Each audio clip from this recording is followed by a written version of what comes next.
Et salut les amis! Alors aujourd'hui on va voir Judith contre Ryan. Je rappelle que la semaine dernière Judith avait littéralement écrasé Venzer qui était un deck ultra contrôle. Et face à un deck Judith qui a beaucoup de créatures très agressives et surtout très récursives, c'était quasiment mission impossible pour moi. Donc ce coup-ci on va l'opposer face à mon nouveau deck que je suis en train de tester en ce moment. Donc là c'était la première partie que je faisais avec, donc j'étais loin de le maîtriser. Et la decklist n'était peut-être pas non plus optimale. Donc c'est Ryan et Rograk. But du deck, c'est de poser une source de mana tour 1. Je crois qu'il y en a 13 ou 14 dans ma decklist. Et bien sûr, poser Rograk avant de poser Ryan. Et si on nous tue Ryan, les marqueurs +1/+1 iront sur Rograk. Donc il n'y a aucune autre créature avec des marqueurs. Vraiment, le but du jeu, c'est de mettre la pression juste avec ces deux créatures. Et après, on a beaucoup de cartes de gestion. Donc c'est plus un deck mid-range que ce serait un deck agressif, comme les Judith avec toutes ces petites créatures qui arrivent à 1 ou à 2 d'invoque et qui finit en général la partie avec des blasts. Donc c'est le chancre encore une fois qui va jouer Judith et qui sera à droite et qui vient de faire un mulligan pour tomber à 6 cartes.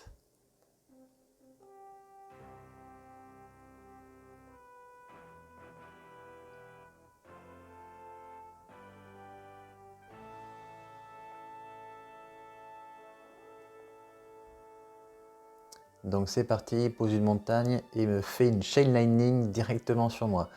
Alors ça a été une belle rigolade quand il a joué ça parce que je l'ai un petit peu chambré, je lui ai dit non on fait jamais ça, on garde ça Chain Lightning plutôt pour les elfes tout ça.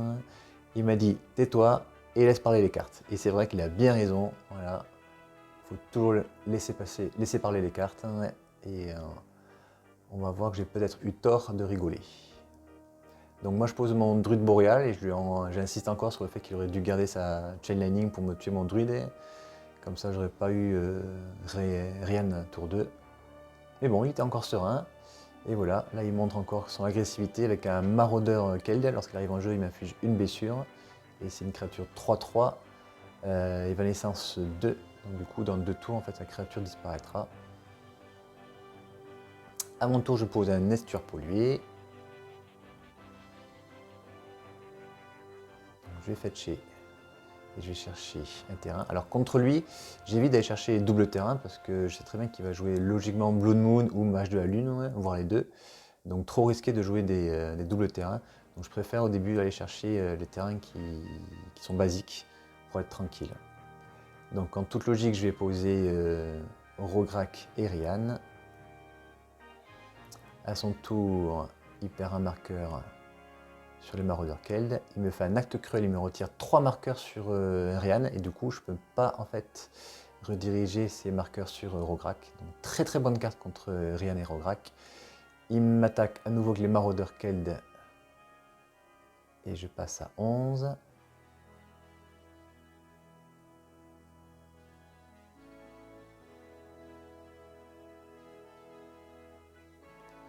Là je pose ma tour de commandement.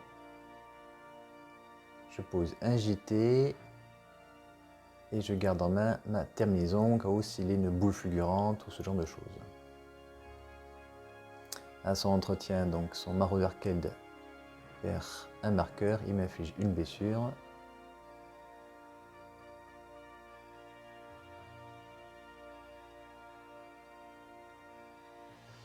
Il pose Judith. Alors il faut savoir que la Cité des Reins, même s'il y a un Urborg sur la table, elle nous fait quand même une blessure. Parce que c'est lorsqu'elle est engagée qu'on prend une blessure, contrairement en fait à la confluence de mana.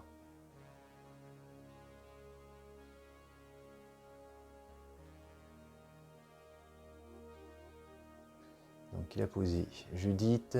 Moi à mon tour, je pose aussi un Urborg. Et je fais un Zénith à 4. Alors j'avais hésité en fait à équiper mon petit druide avec JT et attaquer avec. Mais je me suis dit que j'étais à 10, j'avais encore le temps, il valait mieux que je fasse ça plus tard ensuite sur la bête de quête. Donc je la pose, j'attaque parce qu'elle a la vigilance et la célérité. À son tour, il pose une fondrière sanguinolente. Il fetch, il va chercher une montagne.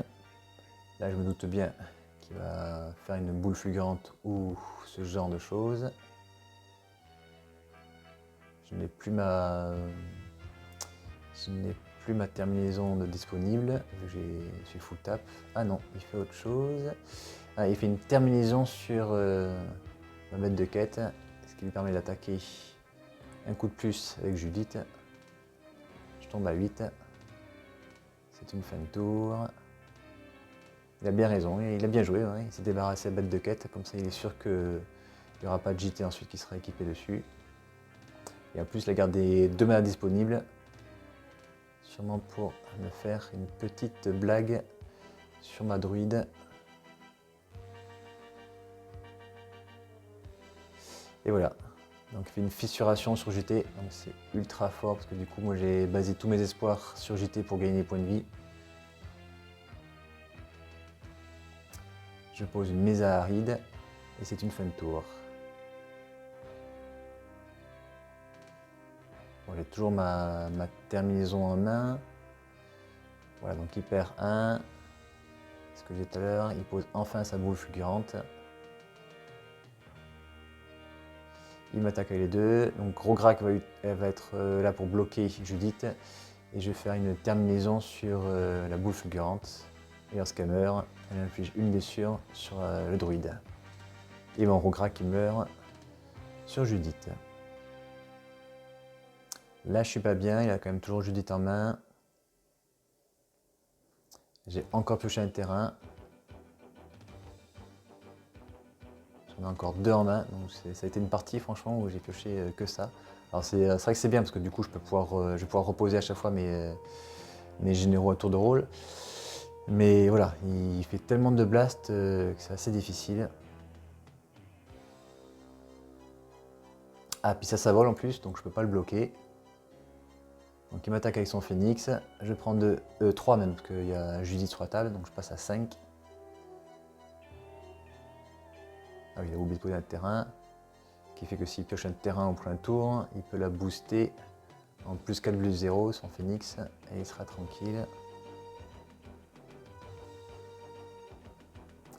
Ah moi je pose ma crypte de sang. J'ai pioché un anti-créature, donc du coup je repose Rograk. Je peux tenir logiquement un tour de plus.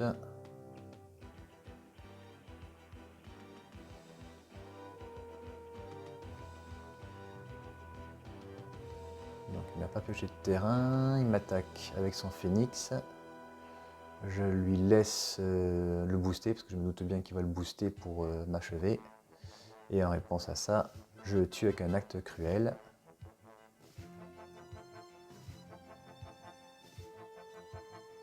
Il meurt et il hésite à me mettre une blessure sur moi ou une blessure sur l'elfe. Il préfère me tuer l'elfe.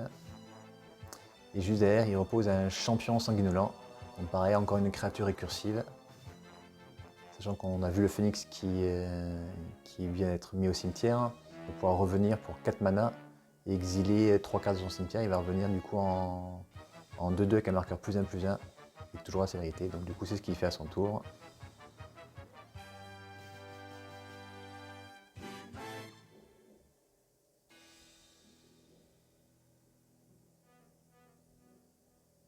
C'est vraiment fort cette carte, que ce soit dans un mono rouge ou un deck agressif comme ça, comme Judith.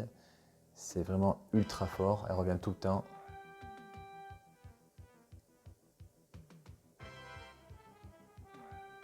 Alors, du coup, il la joue encore safe. Il ne veut pas attaquer avec Judith, il attaque avec les 2 autres qui peuvent revenir. Donc, Ryan va bloquer son champion sanguinolent. Et je vais faire une dislocation sur le phénix. Et c'est là en fait où on maîtrisait mal la pile.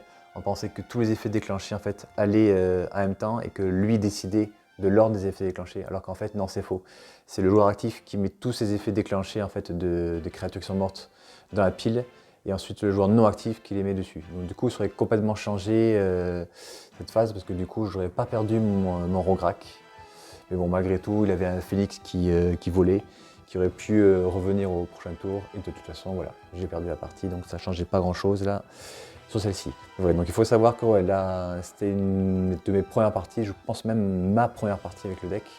Et voilà, on n'avait pas étudié ce point de règle qu'on a vu ensuite après la partie, qui fait que donc, quand il y a plusieurs effets déclenchés en même temps, c'est le joueur actif qui les met ensuite tous dans sa pile, enfin dans la pile, pardon, et le joueur non actif qui les met ensuite. Et du coup, en phénomène inversé, moi du coup, j'aurais pu mettre tous les marqueurs +1/+1 sur Rograk, et ensuite, même s'il avait ciblé Rograk avec les blessures de Judith, il n'aurait pas pu me le tuer. Donc bon à savoir pour les futures parties qu'on filmera.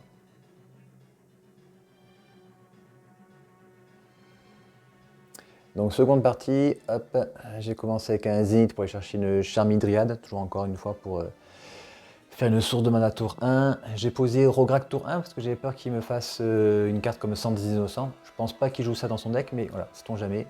Je voulais à tout prix garder ma Charmille.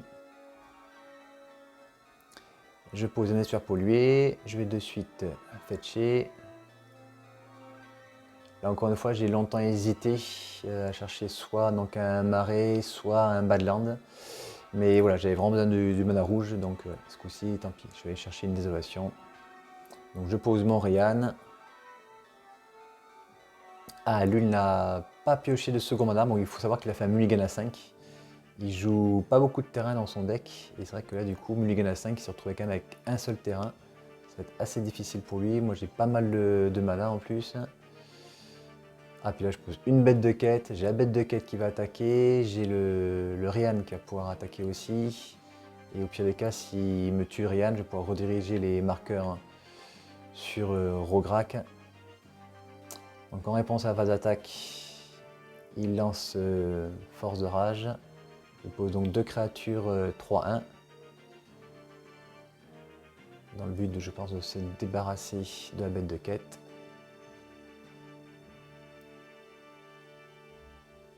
Voilà, c'est ça, il met les deux créatures sur la bête de quête. Et il laisse passer Ryan, donc il prend 3. Il s'en sort bien parce qu'il se débarrasse de la bête de quête alors qu'il n'avait pas de mana pour la gérer. Donc il est parti voilà, avec une toute petite main avec un seul terrain. Mais voilà, il a quand même deux créatures sur la table. Il s'est débarrassé de la bête de quête gratuitement. Mais c'est vrai qu'il n'a pas beaucoup de cartes en main. Mais il continue à être agressif avec ces deux petites créatures à invoque. Alors à mon tour, je lance le géant Krakos pour sa version aventure. Donc du coup, je mets 2 points sur une de ces créatures. Il part en aventure. Et ensuite, je le repose.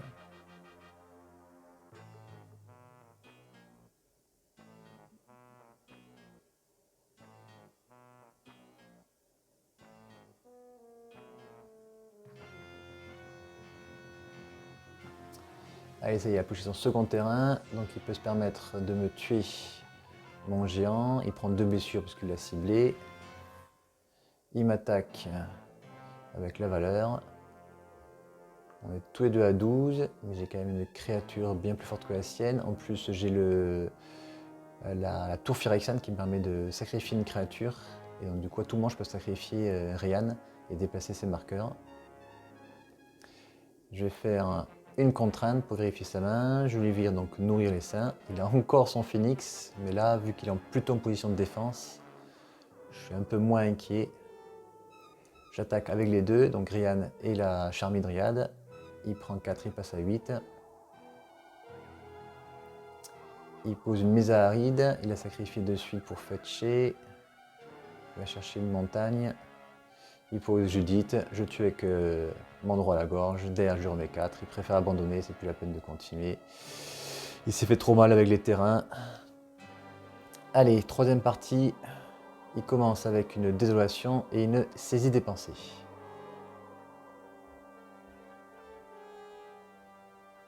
Alors là, logiquement, ce sera Lotus Cobra qui va devoir dégager, ou peut-être l'elfe pour me ralentir, mais non, je pense que le Lotus Cobra est quand même plus dangereux. Vous me direz dans les commentaires ce que vous auriez fait. Ouais. Mais l'elfe ou le bird ou le char, ils font double fonction, donc ouais, je pense que c'était vraiment le meilleur choix qu'ils pouvaient faire, le Cobra Lotus. Donc je pose un terrain et bien sûr un oiseau de paradis. Donc comme je l'avais dit, hein, j'ai tellement de sources de mana tour 1 que c'est franchement très rare que je n'ai pas une source de mana au premier tour. Et donc du coup, c'est très rare que je ne pose pas la combo, la bonne synergie entre Ryan et Rograk au tour 2. Donc il m'attaque avec son Kenrat au tour 2 qui est célérité. Je pose un contrefort boisé dégagé, donc du coup je perds 2. Et je pose Orograc et Rian.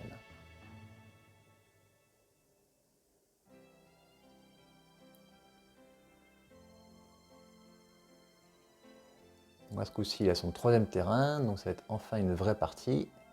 Que moi, la première, j'ai pioché que les terrains, lui, la seconde, pas beaucoup de terrain.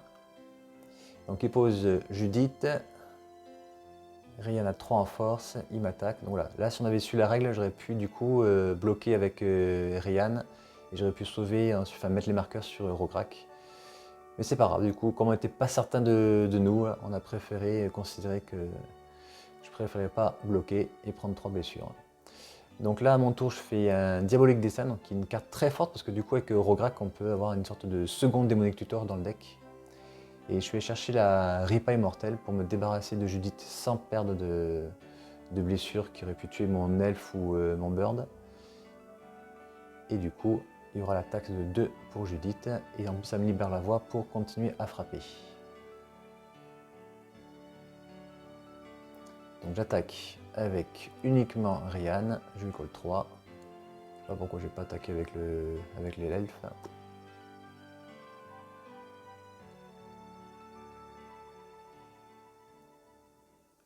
Donc lui aussi pareil, il continue son agressivité, il m'attaque avec Enrat. Je prends 2.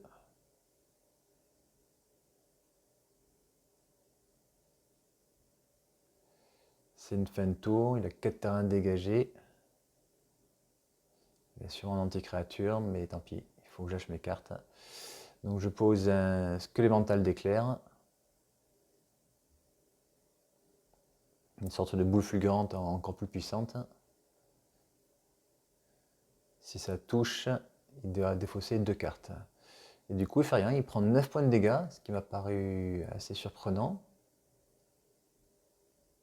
Ah, et voilà ce qu'il avait en main. Il avait une pyroblast et une salve élémentaire rouge. Alors c'est vrai que dans la team, on a beaucoup de joueurs qui jouent bleu. Donc c'est vrai qu'on a souvent tendance à rentrer une de ces 2 cartes, voire les 2 cartes. Mais c'est vrai qu'il n'a pas eu de chance. Voilà. Il avait les 2 en main, donc il avait vraiment 2 cartes mortes contre moi. Voilà pourquoi il a préféré en fait ne pas tuer la 6-1 et défausser 2 cartes. Mais bon, perdre 6 blessures comme ça, voilà, c'était quand même assez délicat. Du coup, il a utilisé son anti-créature sur la chamane. Allez, il fetch, il va chercher une montagne. Il repose Judith, il passe à 3. Là, forcément, c'est très bien que même si j'ai un deck midrange, j'ai quand même pas mal d'agressivité moi aussi. Voilà, là j'ai au choix de toute façon.